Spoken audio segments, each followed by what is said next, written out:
कि आज का वीडियो है रियल एस्टेट के ऊपर प्रॉपर्टी कैसे ढूंढे। देखिए बहुत बड़ा सवाल है ये उन लोगों के लिए है जिनकी सोच के अंदर है कि हमने प्रॉपर्टी देखनी है। देखिए आप कोई भी सिटी के अंदर प्रॉपर्टी देख रहे हैं, किसी भी स्टेट के अंदर देख रहे हैं, तो ये वीडियो आप लोगों के लिए है। इसके अंदर हम स्क्रैच से शुरू करेंगे कि कैसे प्रॉपर्टी देखनी चाहिए, क्या क्या चीज़ों का आपको ध्यान रखना चाहिए। देखिए प्रॉपर्टी सर्च कर रहे हैं तो बहुत सारी चीज़ें माइंड के अंदर होनी चाहिए। सबसे पहले आप लोगों को तैयार होना चाहिए कि आप लोग प्रॉपर्टी सर्च कर रहे हैं। इसी टॉपिक पे पूरी बात करेंगे। वीडियो थोड़ी लंबी जरूर रहेगी क्योंकि इसके अंदर हम स्टेप बाय स्टेप शुरू से वो सारे पॉइंट डिस्कस करेंगे जो आपकी प्रॉपर्टी की सर्च को बहुत ही आसान कर देंगे। चलिए इस वीडियो को शुरू करते हैं। देखिए जब भी हमारे दिमाग के अंदर ख्याल आता है कि हम कुछ इन्वेस्टमेंट का प्लान कर रहे हैं, कुछ प्रॉपर्टी देखनी है, तो सिटी कोई भी हो, देखिए सिटी आप ज़ीरकपुर ट्राई सिटी, मेरा काम सारा ट्राई सिटी के अंदर है। इसके अलावा आप कहीं भी प्रॉपर्टी सर्च कर रहे हैं तो स्टेप बाय स्टेप वो सारी चीज़ें आज हम सीखेंगे कि क्या क्या चीज़ों का हमें ध्यान रखना चाहिए। देखिए जब भी आपके माइंड में आता है कि हम प्रॉपर्टी सर्च करने जा रहे हैं तो उसके अंदर दो चीज़ें होनी बहुत ज़रूरी है। सबसे पहला आपका मोटो, पर्पज़ क्या है, पहले वो आप फाइंड आउट कीजिए आपका पर्पज़ क्या है। देखिए दो ही पर्पज़ होते हैं, या तो होता है आपका इन्वेस्टमेंट कि आप इन्वेस्टमेंट की प्लानिंग कर रहे हैं, आपके पास कुछ अमाउंट आई हुई है, आप वो प्रॉपर्टी में लगाना चाह रहे हैं, या दूसरा पर्पज़ रहता है सेल्फ यूज़ कि अपने के लिए आप अपना यूज़ के लिए कुछ रेजिडेंशियल कमर्शियल कुछ प्रॉपर्टी प्लान कर रहे हैं। तो सबसे पहले आपने यही पर्पज़ सॉल्व करना है कि आपका पर्पज़ है क्या आप इन्वेस्टमेंट के पॉइंट ऑफ व्यू से चीज़ देखना चाह रहे हैं या आप सेल्फ यूज़ के लिए कुछ प्लानिंग के लिए अपनी चीज़ देखने चाह रहे हैं। क्योंकि इन दोनों के लिए ना सर्च बिल्कुल डिफरेंट हो जाती है। इन्वेस्टमेंट पॉइंट ऑफ व्यू से अगर हम सर्च करेंगे तो उसका क्राइटेरिया बिल्कुल ही डिफरेंट चला जाता है। अगर हम सेल्फ यूज़ के लिए प्लान कर रहे हैं तो उसका क्राइटेरिया बिल्कुल ही डिफरेंट चला जाता है। तो सबसे पहले हम प्लान कर लेते हैं कि एग्जाम्पल आप सेल्फ यूज़ के लिए प्लान कर रहे हैं और रेजिडेंशियल देख रहे हैं आप 2, 3, 4 BHK, कोई भी आपकी रिक्वायरमेंट के अकॉर्डिंगली कि आपने 3 देखना है, 4 देखना है, 2 देखना है, जिस भी कैटेगरी के अंदर आप फॉल हो रहे हैं आप उसके अकॉर्डिंग अपनी प्रॉपर्टी सर्च शुरू करते हैं। देखिए अगर हम बात करें कि सेल्फ यूज़ के लिए प्लान कर रहे हैं उसके लिए फिर सबसे पहले आपको अपना फंड मैनेजमेंट करना बहुत ज़रूरी है। देखिए हम कभी भी मार्केट के अंदर उतरते हैं, फील्ड के अंदर उतरते हैं अपनी चीज़ सर्च करने के लिए तो आप पूरी फैमिली के साथ जाते हैं, उसमें आपका पूरा टाइम डिवोट होता है। आप जिसके थ्रू देखने जा रहे हैं उनका टाइम भी डिवोट होता है, राइट। तो उससे पहले आप अपनी R&D करके जरूर जाइए कि आपको प्रॉपर्टी किस रेंज के अंदर आपको लेना चाह रहे हैं। आप एग्जाम्पल लेते हैं, सबसे पहले आप अपना सेल्फ फंडिंग देखिए कि आपके पास बैंक में कितना पैसा पड़ा है, 10 लाख, 5 लाख, 20 लाख, राइट। जब तक आपको सेल्फ फंडिंग का पता नहीं होगा ना, आप अपने प्रॉपर्टी की जो बजट रेंज है वो आप सेट नहीं कर पाएंगे। एग्जाम्पल ले लेते हैं कि आपके पास सेल्फ फंडिंग 20 लाख रुपए पड़ी हुई है, तो आपको पता है कि मेरे पास जो सेल्फ है, मैंने जो लगाना है अपनी तरफ से बैंक में, मेरे पास 20 लाख पड़ा हुआ है। सेकंड सबसे इंपॉर्टेंट, अगर आपने जाना है बैंक फंडिंग, देखिए 90-95% केस जो भी रेजिडेंशियल के होते हैं वो सारे लोन केस होते हैं। तो आपको लोन जानना बहुत ही ज़रूरी है कि आप कितनी लोन के लिए एलिजिबिलिटी आपकी बन रही है। बहुत ही सिंपल कैलकुलेशन है। देखिए अगर आप लोन सबसे पहले अपना जो भी बैंक में आपके अकाउंट है आप उनसे पता कराइए कि आप 30 लाख की एलिजिबिलिटी के लिए बन रहे हैं, 50 लाख की एलिजिबिलिटी है आपके लोन की, या आप करोड़ की एलिजिबिलिटी के लिए जा रहे हैं। देखिए अगर हम बात करें आपकी 50 लाख की लोन की एलिजिबिलिटी बन रही है, 20 लाख आपके पास सेल्फ है, तो आप तकरीबन जो प्रॉपर्टी है 50 से लेके 70 की रेंज के अंदर अपनी प्रॉपर्टी आप सर्च कर सकते हैं। अब क्वेश्चन आएगा कि हम लोन की एलिजिबिलिटी कैसे चेक करें। देखिए मैं आपको थोड़ा सा रफली आइडिया दे देता हूँ कि आप अगर घर पे हैं आप अपनी लोन की एलिजिबिलिटी कैसे चेक कर सकते हैं। एग्जाम्पल लेते हैं कि आपकी जो मंथली इनकम है वो है 70,000 रुपये, राइट। क्योंकि बैंक देखता है अगर आपकी 70,000 रुपये इनकम है उसके अंदर 50% अमाउंट आपके खर्चों के लिए बैंक निकाल देता है, तो बचा है 35,000। अब 35,000 के ऊपर आपकी किस्तें बननी है। आप ये देख लेना कि आपके ऊपर इसके अलावा और कोई लोन तो नहीं चल रहा, छोटा मोटा कोई कार का, कोई फोन का, अगर वो चल रहा है उतनी किस्तें आप इसमें से लेस कर लेना। अगर नहीं चल रहा तो 35,000 रुपये आपके पास अमाउंट है जो आप किस्तों के लिए निकाल सकते हो। तो मोटा मोटा अगर मैं रफली फिगर लूँ तो आपका जो लोन है 30 लाख से लेके 40 लाख के बीच में आप इसको अमाउंट को ले सकते हैं। तो आप 30 से 40 लाख के बीच का लोन आप ले सकते हैं। ये अप्रॉक्स फिगर मैंने आपको दे दी है, एग्जैक्ट फिगर आपको बैंक वाले दे देंगे। आपको अप्रॉक्स ही पता चल गया कि मेरे पास 50% निकाल के अमाउंट जो भी आपकी इनकम रहेगी उससे 50% आप निकाल दो, जो 50% बचा उसका 5 प्लस और 5 माइनस करके आपको रफली फिगर आ जाएगी आप कितनी लोन के लिए एलिजिबल हो रहे हैं। तो अब आपको पता लग गया कि आप आपके पास जो लोन की एलिजिबिलिटी है वो 50, 70, 80, 90 करोड़, इसके अंदर आप अपनी वाइफ को भी ऐड ऑन कर सकते हैं या आप अपने पेरेंट्स को ऐड ऑन कर सकते हैं। अगर कहीं लग रहा है कि आप करोड़ तक की प्रॉपर्टी देख रहे हैं और आपकी लोन की एलिजिबिलिटी अराउंड 60-70 की बन रही है, 10-15 लाख उसके अंदर ऐड ऑन करना है, तो आप दोनों में किसी को भी ऐड ऑन कर सकते हैं। तो अब आपके पास पता चल गया कि आप प्रॉपर्टी 50 लाख के बीच में देख सकते हैं, 70 के अंदर देख सकते हैं या 90 के अंदर देख सकते हैं। ये तो है आपका सेल्फ यूज। इतनी आपने R&D कर ली कि आपकी एलिजिबिलिटी, एग्जांपल लेते हैं कि आप 70 लाख तक की प्रॉपर्टी, मतलब 50 से लेके 70 लाख के बीच की प्रॉपर्टी आप देख सकते हैं। अब सेकंड सबसे इंपॉर्टेंट आता है कि आप किस लोकेशन पे प्रॉपर्टी प्लान कर रहे हैं। देखिए, लोकेशन ढूंढने के लिए 2-3 क्राइटेरिया हमें बहुत जरूरी है आपके लिए। एग्जाम्पल लेते हैं कि आप प्रॉपर्टी जीरकपुर के अंदर देख रहे हैं, राइट, और आप 2-3 प्रोस्पेक्ट होते हैं जहां से हम अपनी लोकेशन को प्रेफरेंस देते हैं। सबसे पहले या तो आपकी कहीं जॉब हो, जहां आपका बिजनेस हो कि आपको डेली अप डाउन करना है।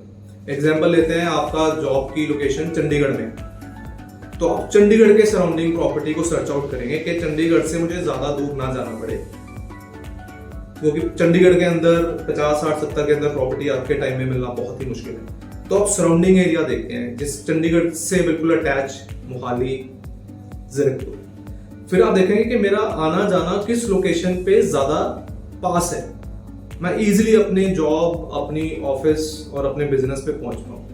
सेकंड, अगर आपके बच्चे हैं और आप देख रहे हैं कि स्कूल कितनी आसपास हैं, तो पहले स्कूल देखिए आप उन्होंने कौन से स्कूल के अंदर जाना है, वहां से आपकी लोकेशन कितनी दूर है। ये 2-3 क्राइटेरिया होते हैं आपकी प्रॉपर्टी की लोकेशन को सर्च आउट करने के लिए, क्योंकि मेजर देखो या तो ऑफिस जाना होता है या बच्चों ने स्कूल जाना होता है या कॉलेज के लिए जाना होता है। तो ये 2-3 क्राइटेरिया आपको सबसे पहले देखने हैं कि आप मेजरली आना जाना है या फिर अपने पेरेंट्स के लिए देख रहे हैं कि पेरेंट्स ने सोसाइटी के अंदर ही रहना है और आसपास उनको शॉपिंग कॉम्प्लेक्स, जो डेली नीड का सामान है वो उनको इजीली मिल जाए। तो ये कुछ क्राइटेरिया होते हैं। आपको सबसे पहले क्राइटेरिया ढूंढना पड़ेगा आप किस पर्पस के अकॉर्डिंगली चीज देख रहे हैं। जब आपको पर्पस पता लगे, एग्जांपल लेते हैं कि आपका पर्पस जॉब है, आपने जॉब करनी है यहाँ पे, जॉब के लिए आप यहाँ पे ट्रांसफर हो गए हैं और आपकी जॉब चंडीगढ़ में, तो चंडीगढ़ से आप देखेंगे मेरे को 10-12 किलोमीटर के अंदर सराउंडिंग के अंदर मेरे को 50-70 की रेंज में कौन सी प्रॉपर्टी मिलने वाली है। अगर उस लोकेशन पे आपके कोई नोन, कोई रिश्तेदार रह रहे हैं, तो आप उनसे कॉल करके भी एक बार सारी लोकेशन का आइडिया ले सकते हैं कि कौन सी लोकेशन पे कितना रश आता है, कौन कौन से ऑल्टरनेट रोड है, उसके आसपास कितनी मार्केट हैं, कितने हॉस्पिटल्स हैं, क्या क्या स्कूल फैसिलिटीज है।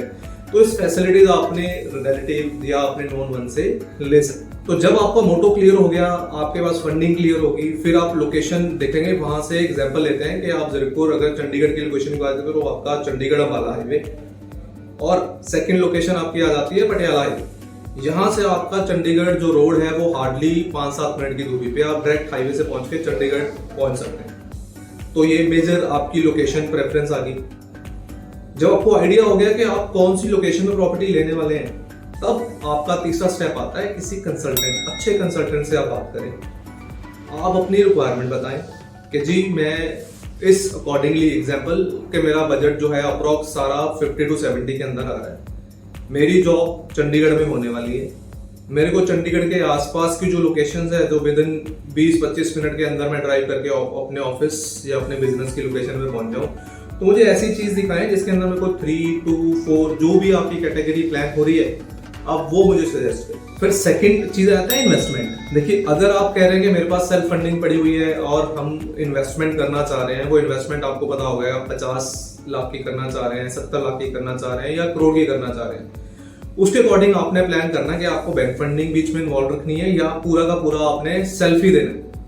एग्जाम्पल ले लेते हैं कि आपके पास 1 करोड़ रुपया या 50 लाख रुपए सेल्फ फंडिंग पड़ी हुई है। अब आप चाह रहे हैं कि हम इसको इन्वेस्ट करें, ऐसी जगह इन्वेस्ट करें जहां पे आपकी प्रॉपर्टी आने वाले डाउन द लाइन 3 साल, 4 साल, 5 साल तक अच्छा रिटर्न दे पाए। कल को अगर उसको हमने रेंटल पे देना है तो इजी रेंट हो जाए, या इसके बाद हमने एग्जिट प्लान लेना है कि इसको रीसेल करना हो, इजी रीसेल हो जाए। तो आपके पास अपना एक पर्पस क्लियर हो गया कि आपने सेल्फ के लिए लेना है या आपने इन्वेस्टमेंट करनी है। देखो, इन्वेस्टमेंट की प्लानिंग जब भी होती है आप ऐसी चीज पे प्लान करें जो हाईवे के ऊपर है। हाईवे आप इन्वेस्टमेंट रेजिडेंशियल में भी कर सकते हैं, आप इन्वेस्टमेंट कमर्शियल में भी कर सकते हैं। देखिए, अगर आपका सेल्फ है तो मैं सजेस्ट करूंगा आप कमर्शियल के ऊपर जाएं। कुछ अंडर कंस्ट्रक्शन प्रॉपर्टीज हैं जहां पे आपकी ही इन्वेस्टमेंट का 1% रिटर्न, एग्जांपल आप 50 लाख इन्वेस्ट कर रहे हैं तो उसका 50,000 पहले महीने से आपको मिलना शुरू हो जाता है। तो कमर्शियल आज के टाइम में बहुत ही अच्छी चीज है। जब आपको पोजेशन मिल जाता है तो कंपनीज ही खुद लीज करके ही दे रहे हैं सारे कमर्शियल। आप उसी प्रॉपर्टी में इन्वेस्ट किए जहां पे कंपनीज पूरा का पूरा कमर्शियल खुद ही लीज करके देते हैं। तो देखिए, एज अ सिंगल ओनर मेरे लिए कमर्शियल चढ़ाना बहुत ही मुश्किल है एज अ क्लाइंट, राइट। तो हम ऐसी प्रॉपर्टी कमर्शियल इन्वेस्ट करेंगे जहां पे कंपनी ही पूरा का पूरा लीज करके दे रही है, लीजिंग राइट्स कंपनी के पास है। तो उसमें आपको 9 साल की लीज गारंटी कंपनी आपको देती है जब पोजेशन मिल जाएगा। उसका जो आरओई है, रेट ऑफ इंटरेस्ट जो आता है, वो नियर अबाउट 4% से लेके 6% depending on company to company वो आपको ऑफर करते हैं। तो ये दोनों चीजें आपके लिए क्लियर होगी। देखिए, मार्केट में उतरने से पहले आपके पास अपनी R&D होना बहुत जरूरी है। ये चेकलिस्ट होना बहुत जरूरी है कि आप कितनी फंड की चीज आप प्लान कर रहे हैं, किस कैटेगरी के अंदर देख रहे हैं और कौन सी लोकेशन पे देख रहे हैं। देखिए, हमारे पास बहुत सारे केसेस आते हैं जहां पे हम प्रॉपर्टीज दे देते हैं, उनको पसंद आ जाती है, वो टोकन कर देते हैं, बाद में जब हम लोन केस डालते हैं उनका लोन ही नहीं होता या वो उतने लोन की एलिजिबल बनते ही नहीं है, तो फिर वो सेल कैंसिलेशन पे चली जाती है। देखिए, पूरा का पूरा आपका प्रोसेस, आपने इतनी मेहनत की, आप अपनी फैमिली के साथ आए, विजिट किया, टाइम निकाला, फिर नेगोशिएशन की, आपने इतना टाइम डिवोट किया और जब ये डील कैंसिल होती है तो दोनों की तरफ से ही निराशा होती है कि हमने पूरा टाइम डिवोट भी किया, चीजें भी, और अब लोन नहीं बना। तो मेरी रिक्वेस्ट यही है, जब भी आप आए प्रॉपर्टी देखने, कहीं पे भी आप प्रॉपर्टी सर्च कर रहे हैं, तो ये चीजें आप एक बार अपना नोट डाउन जरूर कर लीजिए। आपके पास अपनी ये 3-4 चीजें होनी बहुत जरूरी हैं। फिर हम शिफ्ट करते हैं बिल्डर, लोकेशन, प्रॉपर्टी। देखिए, कल पे जब भी मुझे इन्वेस्ट करना है तो 3-4 चीजें मेरे लिए देखना बहुत जरूरी है। देखिए, जब तक आप 3-4 प्रॉपर्टीज नहीं देखोगे, आपको नहीं पता लगेगा कौन सी प्रॉपर्टी आपके लिए बेस्ट है। कि अगर आप खुद जाके विजिट करते हैं तो उसमें आपका टाइम, आपका मनी और आपकी एफर्ट्स तीनों वेस्ट होते हैं, क्योंकि हमें नहीं पता कौन सा बिल्डर अच्छा है, कौन सी लोकेशन अच्छी है और आने वाले टाइम के अंदर कौन सी लोकेशन हमें ज्यादा एप्रिसिएशन देके जाएगी। उस बिल्डर के पास सारी डॉक्यूमेंटेशन है या नहीं है, उसने क्या सारे अप्रूवल्स लिए हुए हैं या नहीं लिए हुए, कि बहुत ज्यादा मैटर करता है। ये फ्यूचर के अंदर आपको इम्पैक्ट करता है, आपकी एप्रिसिएशन, आपकी रेंटल वैल्यू और रीसेल वैल्यू। तो प्रॉपर्टी सर्च करने की थर्ड है कि आप एक अच्छा कंसल्टेंट चूज कीजिए। उस अच्छे कंसल्टेंट सिलेक्शन के अंदर आप 3-4 चीजें जरूर देखना कि जब भी आप किसी कंसल्टेंट को कॉल करते हैं, क्या वो आपको सेल करने की कोशिश कर रहा है या आपको एजुकेट करने की कोशिश कर रहा है, कि जो भी आप क्वेश्चन पूछ रहे हैं क्या वो आपको उसका सही आंसर दे रहा है, क्या वो आपको सबसे पहले एजुकेट कर रहा है, आपको जानकारी दे रहा है कि जो जो प्रोजेक्ट आप देखने आ रहे हैं वो किस लोकेशन पे हैं, किस रेंज के अंदर आएंगे, उसके प्लस पॉइंट क्या हैं, उसके चैलेंजिंग पॉइंट क्या होने वाले हैं, किस रोड पे आपको चीज लेनी है। तो बहुत सारी चीजें हैं जो आप कंसल्टेंट ही आपको बताता है। सेकंड चीज, फिर उसके आप क्राइटेरिया, उसके जितने भी सोशल मीडिया पेजेस हैं, क्या उसकी वेबसाइट है, क्या उसके पास रेरा नंबर है। देखिए, रेरा रजिस्टर्ड कंसल्टेंट के पास ही आप जाइए क्योंकि वो ऑथराइज्ड होता है, तो आपको रेरा अप्रूव्ड एजेंट ही सिलेक्ट करना पड़ेगा।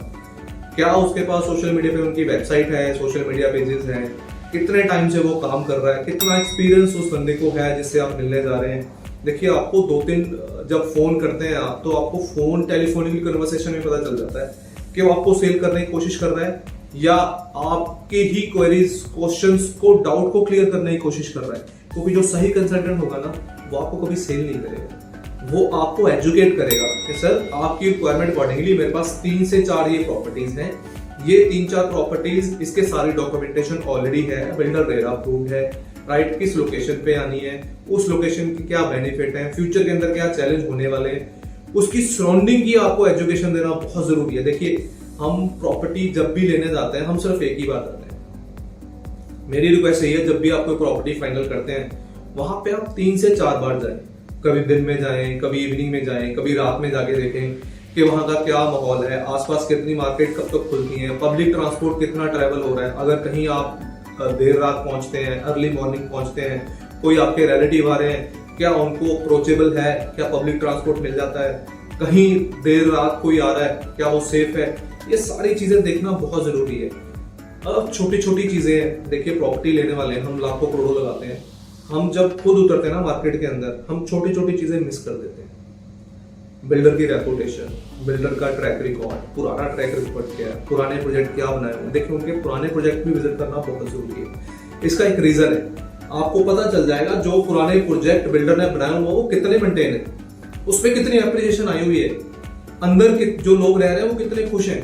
देखिए अगर पुराने प्रोजेक्ट पे लोग खुश हैं तो ऑटोमेटिकली जो नया प्रोजेक्ट बनने वाला है वो उससे अप ही बनेगा, राइट। अगर पुराने प्रोजेक्ट के ऊपर लोग खुश नहीं है, सर्विस नहीं है, मेंटेन नहीं है वो बिल्डिंग, है ना, हर छोटी छोटी चीज के लिए बिल्डर के लिए वो के पीछे पीछे घूम रहे हैं, तो ऑटोमेटिकली ये नई प्रॉपर्टी भी अब जो बन रही है वो उसके अकॉर्डिंग ही बनेगी। तो इन छोटी छोटी बातों का ध्यान रखना बहुत जरूरी है। जब भी हम कोई भी प्रॉपर्टी प्लान कर रहे हैं तो आपको एक अच्छा कंसल्टेंट चूज करना बहुत जरूरी है। आपने 3 लिस्ट तो बना ली कि आप प्रॉपर्टी सेल्फ के लिए ले रहे हैं या आप इन्वेस्टमेंट के लिए ले रहे हैं, आपका बजट रेंज कितना है, कौन सी लोकेशन पे आपको प्लान करना है। तो अब थर्ड आ गया आपका कंसल्टेंट। अब कंसल्टेंट की आपको बता दें कैसे कंसल्टेंट आपने चूज करना है ताकि वो आपको सिर्फ प्रॉपर्टी ही ना दे, आपको प्रॉपर्टी के साथ सारी सर्विसेज भी दे। देखिए बिल्डर के पास आज के टाइम इतना टाइम नहीं है और मैक्सिमम बिल्डर कंसल्टेंट के थ्रू ही प्रॉपर्टी बेचना पसंद करते हैं, क्योंकि उनके पास ना तो इतनी टीम है कि वो पूरी सर्विसेज आपको दे पाए। तो उसके लिए वो भी डिपेंडेंट हो गए हैं कि वो कंसल्टेंट के थ्रू ही प्रॉपर्टी को सेल करें, कि सारे सर्विसेज आपको कंसल्टेंट के थ्रू ही मिले।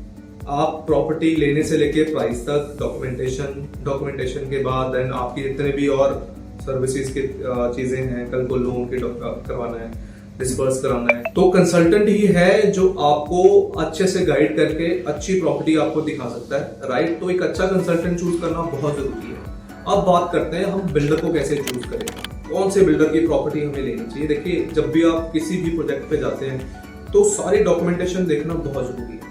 रेरा की साइट है, डिस्क्रिप्शन के अंदर मैं उसका लिंक आपको दे दूंगा। आप जब भी कोई प्रॉपर्टी देखने जाए वहां पे आप दोनों चीजें सर्च कर सकते हैं, रेरा रजिस्टर्ड एजेंट्स और रेरा रजिस्टर्ड प्रोजेक्ट्स।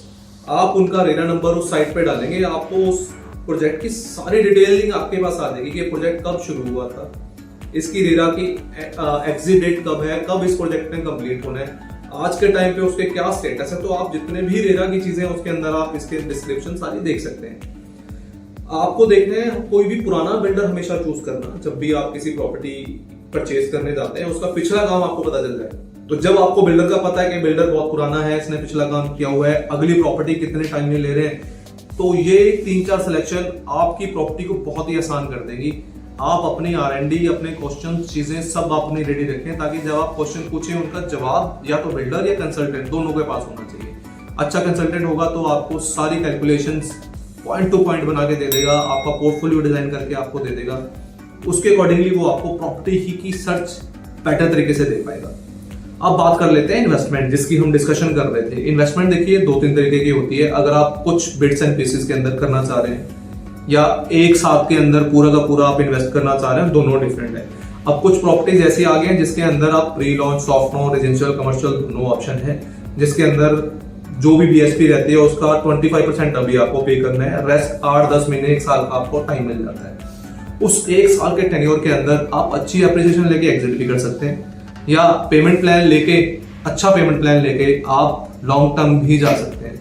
या कुछ कमर्शियल ऐसे हैं जहां पे आपकी 1% की रिटर्न आपको मिलती रहती है। बहुत सारे तरीके आज के टाइम में इन्वेस्टमेंट पे, आप एक इन्वेस्टमेंट से 2 प्रॉपर्टीज भी बना सकते हैं जिसमें एक पे रिटर्न और एक पे आपकी पेमेंट प्लान अच्छा चलता रहेगा। इस तरह से आप अपनी प्रॉपर्टी को प्लान कर सकते हैं। इस तरह से आप अपनी प्रॉपर्टी की सर्च को और भी आसान कर सकते हैं, क्योंकि प्रॉपर्टी सर्च करने से पहले आपके पास वो सारी लिस्ट होगी, तब आप बहुत ही अच्छे से, और जो आपको दिखाने वाला है बहुत अच्छे से आपको चीज दिखा सकता है। कोई भी आपको डिटेल, किसी तरह की जानकारी, ट्राई सिटी के अंदर आप किसी तरह की प्रॉपर्टी देख रहे हैं, आप मुझे कंसल्ट कर सकते हैं। मैं आपकी पूरी हेल्प करूंगा ताकि आपकी प्रॉपर्टी की सर्च हम और भी आसान कर सकें। Thank you very much.